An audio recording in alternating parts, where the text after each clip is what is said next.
All right, here we go. We got, what is it, week 3? Week 3 breakdown coming in. Yeah, I'm just gonna hop right into this. If you guys haven't watched that BKC video that I put into the Discord, highly recommend it. But I'm gonna be kind of just harping on some of the main points in his video when I'm doing the breakdown here. And maybe, I don't know, analyzing some of our plays that instead of making a prediction, we probably could have, you know, made a better middle ground play to end up getting better positioning later on in the game. You heard me talk about like momentum a lot in a lot of these games, and that all just boils down to really positioning, being able to get the correct thing into their side and forcing them out or forcing them into like an unfavorable matchup, or actually something else, them going into a common check where, I don't know, in this game, a common check for two things, it would probably be like Buzzball for Rampardos and Low Punny, just as an example. And you do that to kind of open up holes for your team. So part of like the team building process, I think it's really important to have a balanced team where unless you have a lot of elite speed tiers and really solid ways to get up hazards and prevent hazards from the other team, running something other than a hyper offensive build on your team is almost always going to be optimal, especially in Draft League, where most hyper offense teams that are good in like Gen 8, we would need multiple tier 1 Pokemon on our team. You couldn't just get by with a good Mega and then 2 tier 1s to run like a true hyper offense. You know, based off all the teams that we drafted, that's just definitely not happening. You potentially could do a couple shifts on the waiver wire to make something like that work, but then you're kind of sacrificing speed tiers if you're going down for power in the lower tiers, or you're getting something that's pretty good on the speed tier wise, but then it doesn't really have good offensive capabilities, and that's why we tiered it down there, right? So like looking at my team into Joe, it's balanced overall. Like I have a physically defensive Slowbro. It's going to be able to check like a Lycanroc on his team, a Buzzwole, physically offensive Celesteela if he brought that, an unburdened Driflim if he was doing like some sort of physical set with like acrobatics on that, specially defensive Tornadus with an Assault Vest. My best Blastoise answer, I don't really have a good Blastoise answer, but it's decent. It's also a decent Nidoking answer because of the special bulk. So I kind of have like a balanced build there where I have not necessarily a wall, but a great physical answer and a great special answer. Then I have really good speed tiers with Zeraora and Lopunny that I didn't need to run a Scarf this week because those guys basically have the speed of a lot of lower speed tier Scarfers. Plus having the ability to switch up moves and everything is really valuable, but both of them act as like revenge killers, or cleaners, where if his team gets really chipped down or something, they're able to come in and with that really good speed tier and pretty good offenses, they're able to just kind of, you know, take out something that's at 30% that normally would have checked it. So that's kind of Nidoqueen and Rampardos' role, is to get those things down to like Lopunny and Zeraora range so they can come in and just kind of wipe them up from there.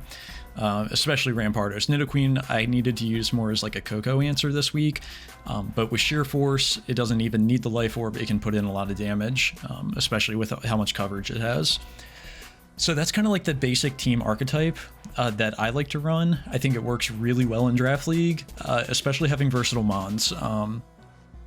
Like Slowbro, I don't know if there's a matchup this year that I'm going to do it, but it's actually a pretty viable Assault Vest user, and with, I think it has 80 base special defense, it's really not that bad on the special side. It just has really good natural physical bulk, so it kind of falls into that role, and especially given my team makeup, it's a pretty good fit for a physical build based off of any 10 I'm bringing. But maybe I bring like a specially defensive Slowbro and like a physically defensive Pharaoh Seed one week, just as an example. Or maybe Gourgeist. Gourgeist has pretty good base defenses, and they can kind of work together like that.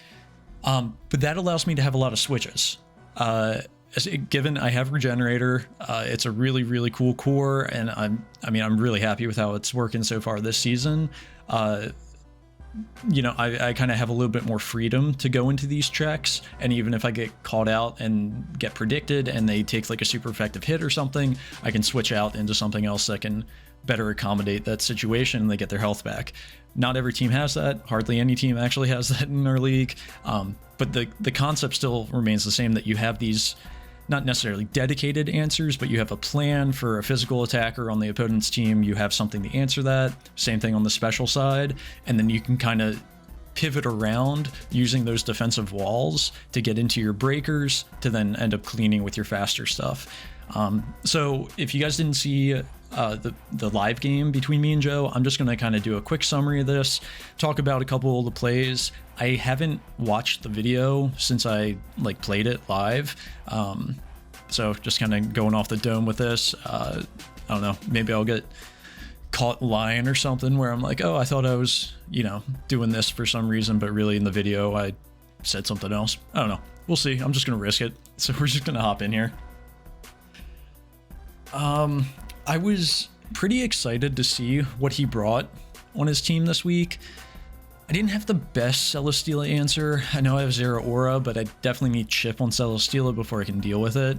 And the idea was kind of like use like knockoff on Tornadus, maybe get Rampardos to blow it up a little bit with like a rock slide that's going to do a ton of damage off of sheer force and life orb. Just any sort of chip to get like a Zera Aura in. I was running Toxic Spikes on Nidoqueen as well because I wasn't running hazard removal and I really wanted him to remove the hazards for me. So talking about this first turn here, Lycanroc has Steadfast. It's kind of cut off there, but that ability makes it, whenever it's flinched, it gains +1 speed. And at +1 speed, Lycanroc is faster than my Lopunny. So after this flinch, you see the speed raise. I'm not going to risk him going for a close combat and killing my Lopunny here. I know Slowbro can always answer Lycanroc, so I'm just going to go into that. Joe scared the shit out of me going for the Z move here. I thought it was going to be some sort of like Thunderfang Z move and just hit me with like a super effective electric or like a black hole eclipse off of like a crunch or something. I am Colbur Berry, but I kind of wanted to save it for Blastoise. But he goes for the Z Stealth Rock, and I was a little worried at this point because I don't have removal, and I obviously don't have my Toxic Spike up, so I'm like, oh man, Torn is going to really be pressured by Blastoise. Since it's not running Heavy Duty Boots, I'm going to take Rocks damage. Plus, even with Assault Vest and a especially defensive build, Blastoise with Mega Launcher just does so much damage. Thankfully, Joe just sacks his Lycanroc here. Nothing on his team really wanted to switch into a Scald, but Blastoise seemed like a pretty free switch at that point. Swords Dance just definitely wasn't the play. So Coco comes in. I have a Nidoqueen specifically for this. It's max HP. I don't really know what Joe was thinking with the Thunder Wave there, like what his play was. I have 2 electric immunities with Volt Absorb on Zera Aura and then a ground type Nidoqueen. I mean, obviously Slowbro's switching out, but I'm not switching Lopunny, Tornadus. Maybe I switch Rampardos in, but if I'm switching Rampardos in, just hit me with a T-Bolt, you know? So yeah, I don't know, T-Bolt, or the Thunder Wave just seemed like extremely unnecessary in that situation. But now I got my Toxic Spike up, so I was really trying to get Nidoking in to eat the Toxic Spike. If you're a poison type and you're on the ground, so you don't have Levitate, you're not like a Crobat where you're poison and flying, poison types that touch the ground without heavy duty boots absorb Toxic Spikes, so they don't get poisoned, and then they also remove them from the field. And the idea was to get Nidoking to want to come in more on Zera Aura so I could hit it with a Fling and get some good damage off on it. And I felt like Nidoking would get baited in by that a little bit more than if I was running like Stealth Rocks or something. I wouldn't want to take that chip.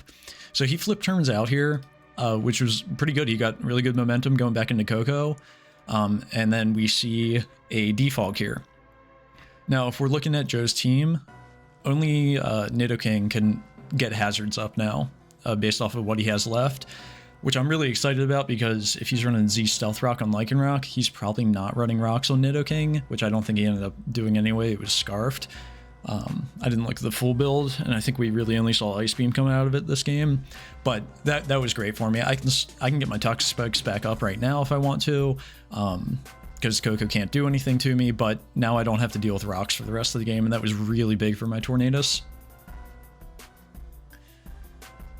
So Drifloon comes out, eats the Earth Power. Pretty obvious Earth Power on my part, so it's a good switch. And then Tailwind comes up, and that was pretty interesting. I was worried about like a Life Orb Nidoking coming in, so I went for the knockoff there. One, to obviously hit Drifloon, but possibly get like a Life Orb off on a Nidoking if that switched in. He goes into Blastoise on that last turn, and I went for the U-turn not expecting Blastoise to come in. Tornadus is my Blastoise answer, so I want it in front of there. You know, he obviously was switching out of the Drifloon, that's why I wanted the momentum. I think I was probably expecting Coco to come in. So I just go into Lopunny here. It's a pretty free fake out for me. And that was scouting to see if he was like a Rocky Helmet Buzzwole too. Wasn't too worried about taking a Rocky Helmet hit there. Slowbro eats the Toxic, and then I double out immediately because if he has Leech Life, he would have went for it on that turn. And then Tornadus would obviously handle that well, and I have a really free Air Slash right now. So he can go into... He could have protected again since it failed in the last turn. And now this is like pretty much where the game like ended. I got a crit Grass Knot, so sorry Joe. But my Tornadus was the Blastoise answer, and it was going to kill it with the next one anyway. Tornadus would have taken damage from like an Ice Beam or something, and it probably would have affected the differential, but I wasn't too concerned with having like Tornadus around for what he has left. Slowbro can handle Buzzwole. Same with like Nidoqueen and Rampardos, given the Buzzwole set. Especially if I get like a Trick Room up. So Nidoqueen into Coco. Just, it's so super safe. I don't need to predict him. I'm also, yeah, I see all of his moves. He doesn't have fairy coverage. He literally can't do damage other than U-turn into Nidoqueen, so I can just go into that all the time. And this is like just something to know for everybody else. When you use Memento, it is amazing to get momentum into something that can set up. So something that you have on your team that has like Swords Dance, it has Nasty Plot, Dragon Dance, any sort of setup move feeds off of Memento amazingly, because you basically you get a free switch in because you fainted, so the Mon coming in next doesn't take any damage. Plus, if you look at my Tornadus, it has half attack and half special attack now. Well, it's burnt too, so it's like a quarter attack. It completely neuters the Mon on the other side. It stops their momentum. You get your setup Mon in for free, and they can't really damage you. So Joe ran Memento this week, and then didn't have something that could set up. So like that didn't synergize well with his team. So he basically just sacked Drifloon to essentially get rid of his ground immunity. And that was basically it, right? I'm not worried about what Nidoking is going to do to my Tornadus here. So I go into Slowbro on the Ice Beam. And my regen core is looking really good. I can kind of keep bouncing back and forth. I get a burn here on Buzzwole. And this is something to know. If you're running Rest on a Pokemon and you want to use Rest as like your one-time big like recovery move, run it with a Chesto Berry instead of a Lumberry, because Rest is going to get rid of your other status conditions already. So whether you're toxic, you're paralyzed, you're burnt, or just regular poison or whatever, if you are running Rest, you don't really care about those other status conditions, because when you go to sleep, you're going to get rid of them anyway. So you run Chesto Berry, that way your Lumberry doesn't accidentally proc into a Scald, and then Buzzwole into Slowbro doesn't really care. It's just going to protect and Toxic Stall on Slowbro and then rest up if needed. Yeah, it doesn't really care if it was burnt, because it's not going to Drain Punch into me for any significant damage anyway. So Chesto Berry would have definitely been the optimum pick on Buzzwole this week. Yeah, see, it did 13%. Yeah, I don't really care about that. I can go to Tornadus, get a free Air Slash off. He protects to rack up a little burn damage. Totally fair. And then I can just get momentum, and I went into Zero Ore here because I really wanted to get the tech off. Realistically, I could have just went into Lopunny. There's nothing wrong with me going Lopunny here, but I haven't figured out Nidoking's item yet. I calced the Ice Beam, and I want to say I knew it wasn't Life Orb based off of the damage, but it may have been a high roll, and it was right around there. That's something we can see in like the live video what I was thinking. But I knew, based off of that close combat damage, if my fling worked the way I thought it did, I would have killed it with this next move. So he goes for Ice Beam, doesn't actually end up killing my Zera. And so this is another thing. If your opponent hasn't had any reason to figure out whether or not you're scarfed, like I haven't stayed in to attack Nidoking with anything up until that turn. I had no idea it was scarfed. If he just went for the Earth Power, Zero is dead. Like, that's it. You attack first. I had like the drop defenses from close combat. I had no idea that you were faster. That's something to consider. It's not that straightforward, right? Because like I would have also like, you know, had I been on like Nidoking shoes, I wouldn't have expected me to think I could kill after close combat. So I would have thought there was going to be a switch, and that's why the Ice Beam came out. You know, because like Zera Aura generally gets walled by Nidoking or Nidoqueen. And I got tilted here. After that fling didn't do what I thought it was going to do. I thought it was going to be an ice type move instead of staying dark, because I was running the TR for Blizzard. I went into Tornadus. I knew he was scarfed. He went before me. There's no way he could possibly be anything other than Scarf Nidoking. I should have just went into Slowbro and ate the Ice Beam. Like there was no reason for me to switch in and take that with Tornadus. Like I was completely tilted. And you see me go out there. Really free return. Ice Beam wasn't going to kill me. That's why I was able to just attack. So we see Buzzwole go for the rest here, and since his Lumberry was eaten by the burn, he doesn't wake up immediately. So I just teleport out, get my momentum, just in case he switched out, I could go into something. Fire Blast is a nice 77. Gets a little bit of health back with Drain Punch, just enough to live the Earth Power. But then I know he doesn't have any sort of ground immunity, so I can just go for Earth Power again. And then this time, since he didn't Drain Punch, Earth Power into Fire Blast kills, and Lopunny just wins at this point. It lives any hit from Nidoking. Even after burn, that did 28% on the first one, it did 31 on the second. I think it was like a 12.5% chance to kill with the second Ice Beam. He needed like a max roll. So barring no freezes, Lopunny gets the kill. Even if he froze me at that point, I just go into Slowbro, and so many kings and stuff in this game. But yeah, I just would have went Slowbro, hit him with a Scald that kills Coco or Nidoking, whichever one he stays in. If he goes, you know, he sacks Nidoking, goes into Coco afterwards, I just kill it with Nidoqueen, given Lopunny's frozen. You know, that's yeah. So that was the game. GG's to Joe. Yeah, I've been getting some like absolutely crazy differentials. Like I've not been trying to 6-0 anybody, but I've just been kind of making my switches around and nothing's been dying, so I can't complain about that, that's for sure. I'm going to pause real quick. I'm going to go to the next one. Okay, so this one we got MJC versus Tassado. This was a really fun game to watch, but there's definitely some notes here for MJC, definitely. A real funny back and forth knockoff straight off rip. MJC fishing for some poisons there. Let's see. Good parting shot use out of Ty. He's faster than Muk. If Muk stayed in, he can just go into like Glow King afterwards on a poison jab, or even into like Garchomp or something afterwards.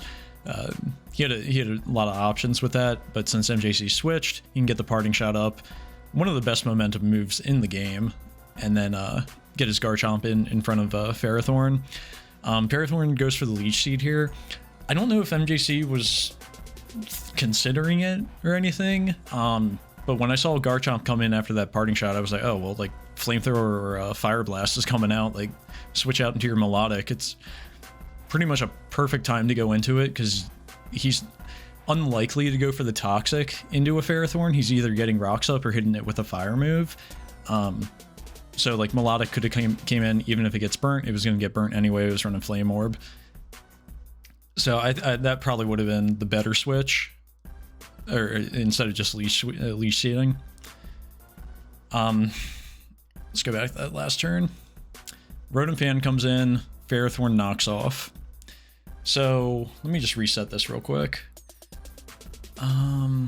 Okay, it doesn't show it in the replay, but if you're when you're in the team preview screen here, it will actually show you that each mon is holding an item, and before the game even starts is something I always look at just to make sure every mon has an item. Every mon's at level 100. So like say he was running like level 99 Slowking or Glowking, he it would say 99 and then like the gender next to it. But all these will have like a little like item icon with them as well.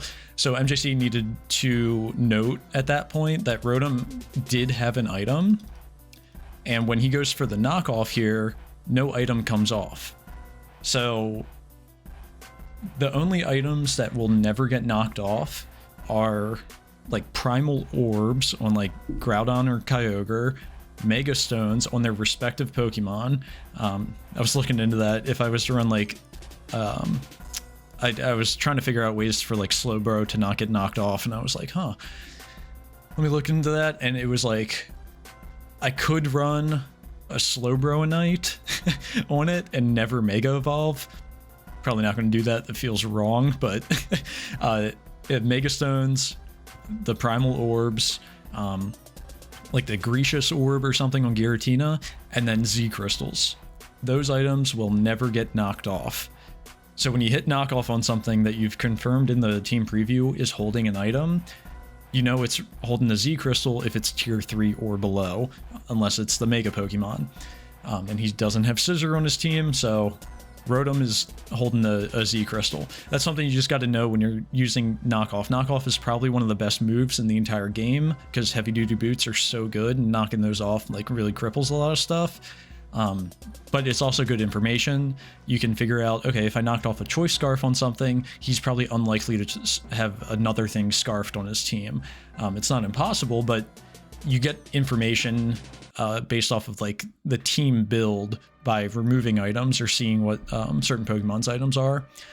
So this is a Electrium Z Rotom, and MJC did not identify that off of the knockoff. He actually typed in the chat, "No items?" ? So we see the Flamethrower finally come out of Garchomp into the Leech Seed. I mean, once again, super free Melodic. No reason not to go Melodic. There it is. And since it was on the switch in, on Ty's switch as well, it didn't have to take an attack along with getting burnt. So gets burned at the end, takes the rocks damage. And we see a Scald here. Yeah, might as well try to get a little burn off on something. Melodic's a fine answer to Glowking too. Really great defenses on both ends, especially after being burnt. Okay, so we see the Scald into the Rotom. Ferrothorn's at 75%. Maybe he's Hidden Power Fire Rotom. And MJC told me he ran the calc. He lived a like a max special attack Thunderbolt from this range. So he stays in. At 70%, he dies to the Gigavolt Havoc out of Rotom. And this was basically GG. At this point, the game's over. Blastoise can Shell Smash and just beat the entire team since rocks are up. Yeah, MJC really had no reason to even risk a Thunderbolt crit, right? Or just whatever. There was no reason to stay in with Melodic when you have a Ferrothorn at 75%. Yeah, it's annoying if he Volt Switches, but you don't just immediately lose the game. So yeah, that basically sealed it. The game, I can kind of just let it play out here. There's One note I do want to make about the Zapdos and Glowking matchup that ends up happening on later in the game, but man, there was, yeah, that was pretty much just GG right there. Yeah, all this is kind of inconsequential.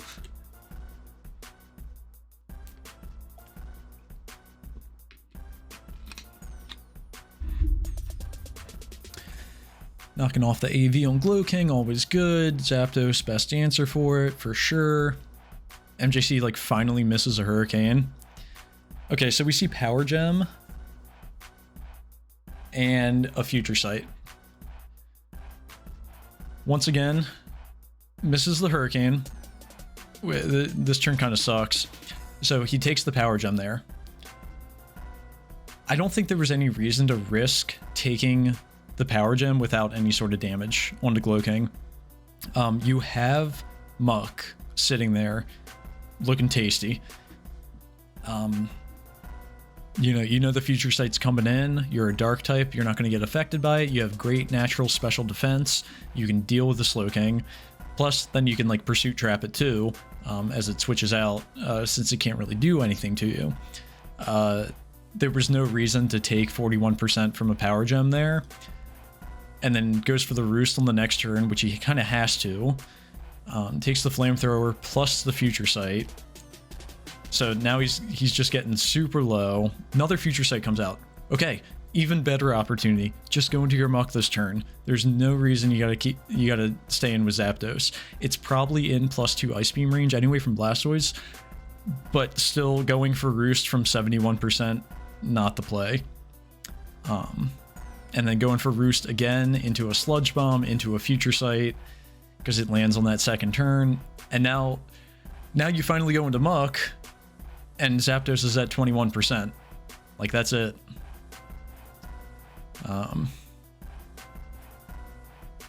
Yeah, and even if MJC gets like the poison with Poison Touch here on knockoff, and even with the crit, there's just really nothing he can do to stop this Blastoise at this point. And Blastoise just goes 5-0. Hidden Power Fire, hitting Mr. Rhyme and Ferrothorn. Zapdos, I doubt it lived the Ice Beam anyway, but definitely didn't give it a chance to live by staying in against Glowking. There was no reason. You ended up going into Muk anyway. You know, could have just done that many turns earlier, but yeah. So, I mean, I know it was very anticlimactic. It ended after Melodic was dead because Blastoise didn't have cover for it. It had Hidden Power Fire, Ice Beam, and Surf. Melodic could have just sat in front of it all day. No issues, whittle it down with Scalds, get some burns, whatever. But yeah, MJC has a really good defensive core of Melodic, Zapdos, and Ferrothorn. And really just keeping those alive, he's going to keep himself in a lot of games. Ty knew as soon as he got rid of Melodic, I do think it was a little aggressive going for the Electrium Z on that turn. I felt like that was very unnecessary, given how obvious Ferrothorn was coming in, but it worked out. I probably would have just Volt Switched. I would have made it so Ferrothorn no longer was a really good Rotomancer. You know, Volt Switch out of Ferrothorn on the switch in, go into Garchomp and hit him with a Flamethrower. And then deal with Melodic later down on the road once Ferrothorn no longer can be that pivot for Rotom. I think that would have been the way I would have played it, but he got aggressive and it paid off. So yeah, credit where credit's due. GG's guys, going on to the next one. All right, Tommy versus E. Oh man, this game was fun. This game was really fun. Tommy leading Tornadus, maybe catching like a Defiant boost off of Landorus on lead. You know, kind of bluff that he's physical or something. Yeah, Rotom is a pretty good matchup into E this week. A little nervous about the Aggron switching into Muk, given E's track record running all-out pummeling on it, but it worked out going into the Poison type move. Let's see.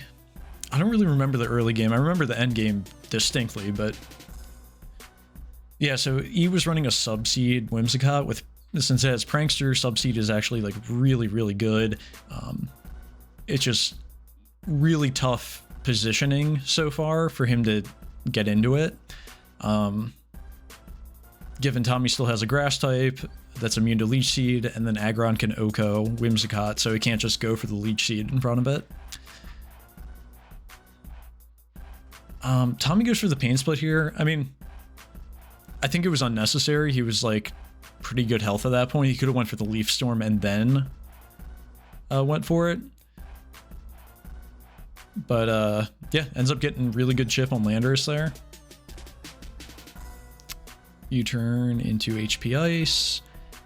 And at this point, like, Rotom's low enough where it's not really going to be able to check anything. He's keeping it alive because it prevents Whimsicott from subseeding. Just gives him an extra layer on that. Because I kid you not, guys, that subseed set on Whimsicott is so good if it's able to get set up. If you switch into a Whimsicott and he clicks Leech Seed on you, he can just substitute like eternally. But yeah, Rotom took that U-turn damage earlier from Tornadus, and that put it in range of a Grass Knot, Grassium Z, Bloom Doom. Ends up killing it from 91%.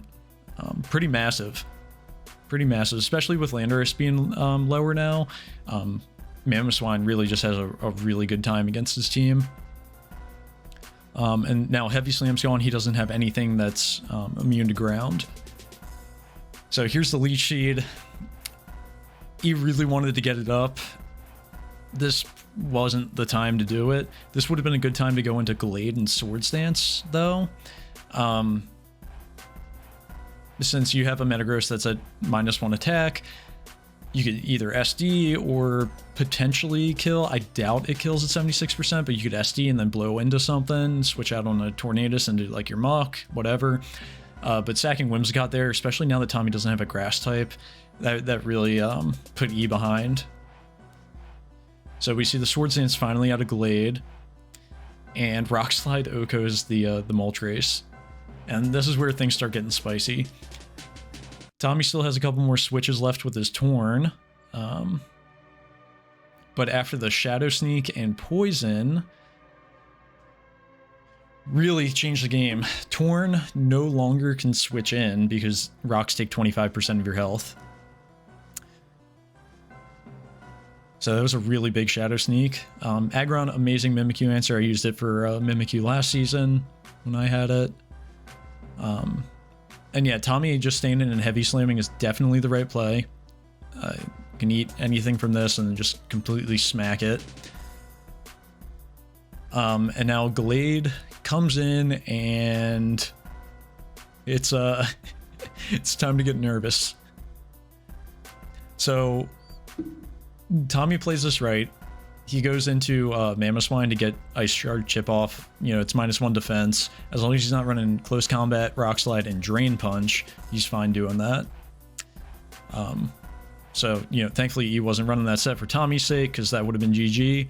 Now, Miltank is an offensive Miltank this week, but it has a Chople Berry, so it's able to eat a Glade Close Combat if it's not boosted. And we see it barely hold on. And then Tommy does his absolute best to throw and goes for Play Rough. He was running Body Slam with it, and for some reason he decided that a Glade at 32% was, and at what, -3 defense at that point after those close combats, that he had to go for the Play Rough to kill it.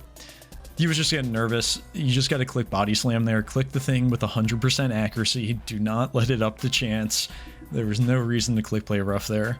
But yeah, super close game. I mean, Tornadus is as good as dead with rocks up, and Miltank lived on 8%. I think if he kept Whimsicott around, he probably would have been able to do a little bit more. Because I think it was scrappy Miltank this week to deal with Mimikyu. So he wasn't able to run Sap Sipper to handle like Whimsicott or something. So yeah, man, that game was so exciting to watch. And Tommy really putting on a show, adding a little pizzazz on the end, going for the 90% accurate move. All right, we're going to go into the fourth game. Okay, so we got Berg versus Graham here. I unfortunately was not able to watch this one live. I think it was the only game I didn't watch live this week. So, just gonna go back here. I don't know. You know what? I gotta pull this up. I actually gotta look at this. Baltimore Corviknights.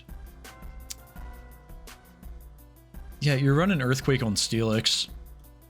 I mean, there's no reason to switch out of a Tyrantrum that's Dragon Dancing.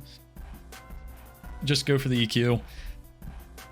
You know, Stealth Rock turn 1's fine because, like, why would Tyrantrum stay in? But then, like, realize Steelix is your best Tyrantrum answer on your team. Just stay in an EQ here. But he goes into Wheezing on another Dragon Dance. Dodges a Head Smash. I mean, Wheezing's not a bad answer for Tyrantrum either, but it gets O-code by +2.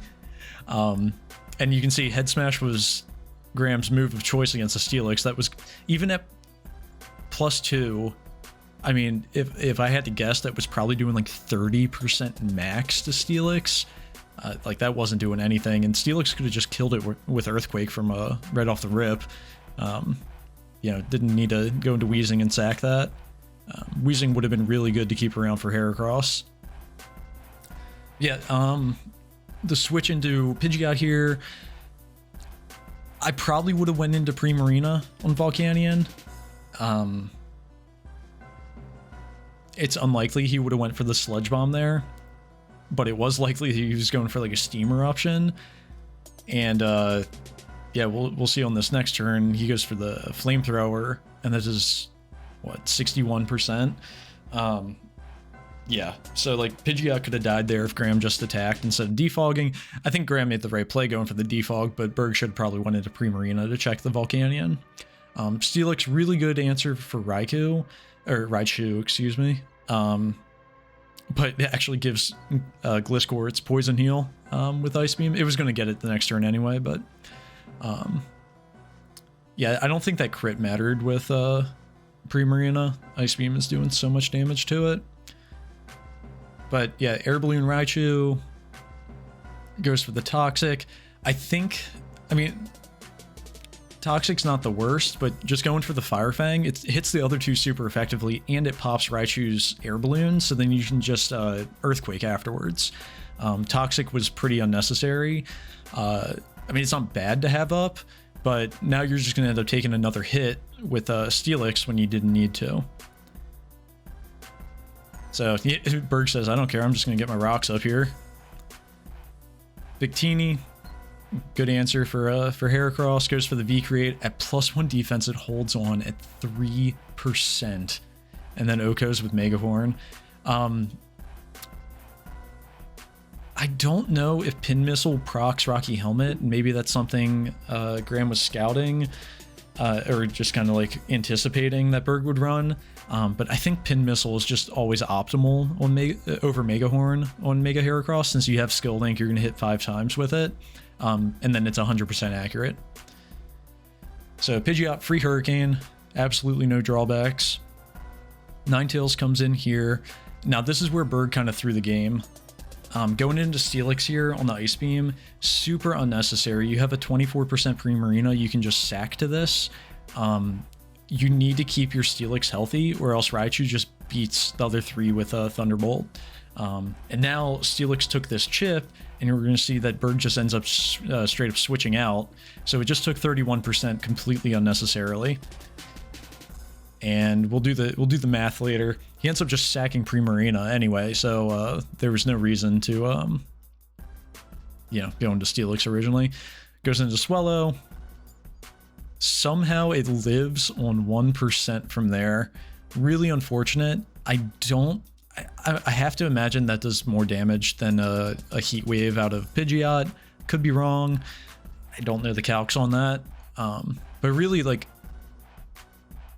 yeah, I mean, it was either Pidgeot or Swellow at that point. We will see that had he gone into Pidgeot on that turn to get chip on this, so the Fire Fang would actually still kill Ninetales had he gone for Hurricane or Heat Wave with Pidgeot. He would have still had Swellow around, which is faster than the Raichu. And since he didn't pop the Air Balloon earlier and he went for the Toxic, he wasn't able to go for the Earthquake on that turn, which would have just won the game. Yeah. So just like so close. We saw Psychic did 16% on the previous turn. If Berg still had that 31% sitting around, he would have lived. And then he EV'd his Pidgeot for some reason to be slower than Raichu, so it wasn't able to kill at this point. I didn't look at the matchup too in depth to see what Pidgeot needed the HP for, but he decided that he probably wasn't going to be in front of Raichu anyway, so he didn't need to run speed to outspeed it. He could just outspeed other stuff and have HP in there, but at 39%, he's not living even with that HP investment, a Thunderbolt from Alolan Raichu. So yeah, I mean, that game was really, really close. Like, I mean, Raichu lived on 17%. It was just a couple moves on Berg's end. This was, I mean, Berg played his game this week. You know, he actually like went to appropriate checks when he needed to, with the exception of Steelix later in the game. But the pivots on both sides were pretty good. I don't think Graham really misplayed at all. I think he went into some stuff and stayed in a little unnecessarily when he had like a better check. Like, I wouldn't have just set up Dragon Dance turn 1 with Tyrantrum into a Steelix, especially if Steelix was running like Gyro Ball or something. You boost your speed and then you just get completely smashed. Like, you have Gliscor anyway, which you ended up using as a switch into Steelix. You could have just went into that, got a free Toxic Orb off, yada yada, and then really not take too much from the Steel type move, or if you went for Earthquake, you're immune to it anyway. But yeah, I mean, otherwise, like, Graham played really well. Like, that was awesome. I think both of these guys are really kind of feeling themselves now, and now that we're kind of getting to the meat of the season, it's going to be I mean, everybody's a contender. We all make the playoffs, but I wouldn't take any week for granted, that's for sure. So we're going to go on to the next game real quick. All right, our last game of the week, we got Dodge versus Cordell. Dodge, once again, running some really cool sets. Going for the bulk up on Tapu Fini. Actually, anticipating a Moonblast so we can get a reversal off later on. Misty Terrain prevents the Scald from burning him. And Poison Jab did 61%, so he's able to just fire that off again. Here, I don't know if he necessarily has a better play. I think with Misty Terrain up, I feel like going into Clefable is just super safe into Tangrowth. Based off of that damage, Poison Jab only doing 48%, and he's running a Rocky Helmet is a pretty big giveaway. This is a physically defensive Tangrowth, so Clefable, would have been able to deal with it pretty easily. Could have kept Hitmonlee around for like Heatran or, I don't know, maybe a Sneasel or something, especially not taking all that Rocky Helmet damage chip. It could probably live, maybe a nice shard or whatever. But yeah, he just sacks Hitmonlee right there. This is another thing. I mean, Tangrowth is just putting in like so much work for Cordell this season. Like, we easily through 3 weeks, his team MVP. There's no doubt. This thing has just been so unkillable, and he's been running like physically defensive on it every time. The Butterfree Quiver Dance here, I think this is just another thing of like getting a little bit too trigger happy. Like, you have answers for Heatran, aka Doug Trio, given you don't know it's Shed Shell yet, but I don't think setting up immediately would have been, the best play in this case. Now, getting the sleep off and then trying to boost up more, I never am gonna fault anybody for that. That's always a fun tech. But yeah, we see Hurricane only does 31%, and at +2 special defense, Magma Storm still does 71. Now, Dodge can't switch out because of the Magma Storm trapping him in there. I probably would have just taken some more damage and just seen what the Heatran can do, but having it asleep isn't the end of the world either. We see Heatran switch out there, so that confirms its item is Shed Shell. Shed Shell is a non-consumable item that gets you out of trapping abilities like Shadow Tag or Arena Trap. It also lets you escape like a Whirlpool or a Magna Swarm or What's another thing? Sand Tomb. Just if somebody's running that, it lets you switch out whenever you're not really allowed to, essentially. And that's kind of like some of the value of Dugtrio is you force prep. If I had this matchup this week and I brought Dugtrio, I would have expected Heatran to have Shed Shell, because that's its only way of possibly dealing with Dugtrio is getting the heck out of there. But yeah, we finally see Clefable on Tangrowth, able to easily eat up that Giga Drain. Tangrowth is just getting its Regenerator back though. Moonblast dropping special attack, that's huge. I love knockoff on Tapu Fini. I think that's such a good tech. And then Nature's Madness once again. It's not as good on like a Tapu Lele or a Coco, but something defensive like Fini, you can really take advantage of Nature's Madness. And here we see Magnet Rise Diancie. I love this. It gets you off the ground so you're not trapped by Dugtrio. That's really good. And with Diancie having such good, I think it's base 110 defense and special defense, it's able to, live any hit from Clefable there. It has a really free Magnet Rise. That was HP Steal on Gengar to Oko the, it was what, 65% on Diancie.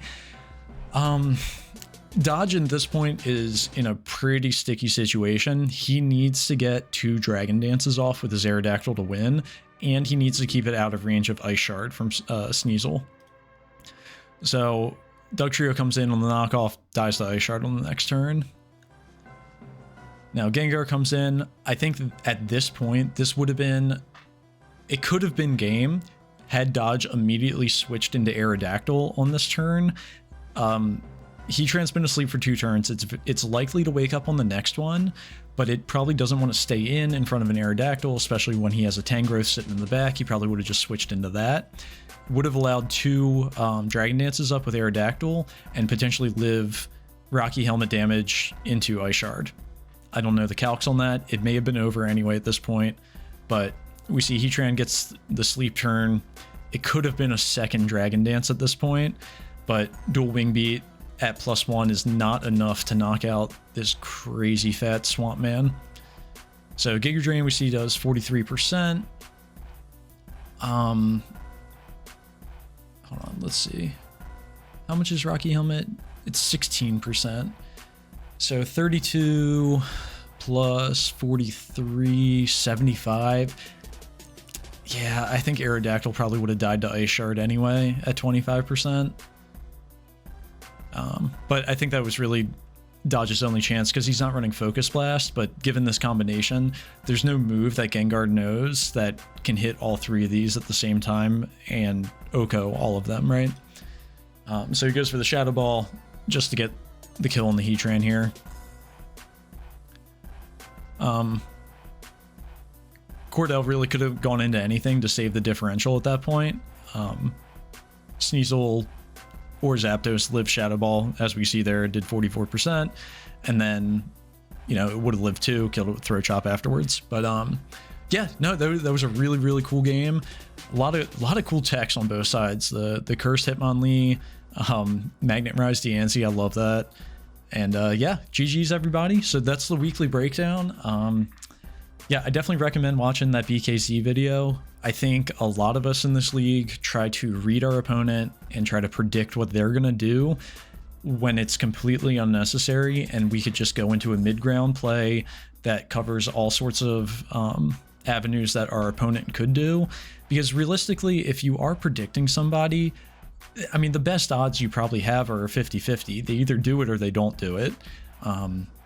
So like, you can go into a middle ground play that covers, 9 out of 10 options. And that right there is more valuable than possibly getting that prediction right. If you get the prediction right, yeah, you stunted on them, it's sick. You possibly put yourself in a really good spot. But if you didn't get it right, you could just lose the game immediately. That was like me versus Berg last season. I thought he would switch out of his Gastrodon in front of my Sceptile, so I didn't go for the grass move. Well, he stayed in, he sludge bombed me and killed me. Like, I didn't need to make that prediction. Even if he made a switch into a check, I still had answers for all of his team with my Sceptile, with that Sept I was running on it. So like, I could have just went for the Giga Drain and it would have been completely fine, but I didn't, and I actually ended up losing the game because of it. So we're all guilty of it. It's not like I'm trying to call anybody out, but I think you got to keep that in mind when you're playing your games. Try to find something that covers all avenues that your opponent can do. And it takes practice. It kind of has to like rewire your brain, but it makes you a much better player, and you're like more well-rounded in that sense because you kind of understand the cohesion of your team better that way. But yeah, that's pretty much all I got for this week. Check out the waiver wire. I see we got 6 people have well, there's 6 responses. I don't know if it's 6 coaches or however many from whoever, but yeah, looks like we're gonna have a lot of transactions tomorrow morning, so get ready for that. All right, boys, peace.